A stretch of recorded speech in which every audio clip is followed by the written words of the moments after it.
Hello and welcome to today's tutorial. If you're using the Tripadvisor app on your Android phone and want to browse it in your preferred language, this video will guide you through each step. Changing the app's language setting is quick and easy. Just follow along, and you'll be done in seconds. First, open the Tripadvisor app on your Android phone. Next, look at the bottom menu and tap the account icon. Then, scroll down a bit and tap on Preferences. After that, tap on Language. A list of available languages will appear. Finally, select the language you prefer from the list.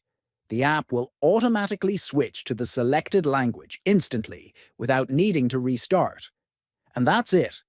You've now successfully changed the language in the Tripadvisor app. If you found this video helpful, consider subscribing for more useful app tutorials and tech tips. Thanks for watching.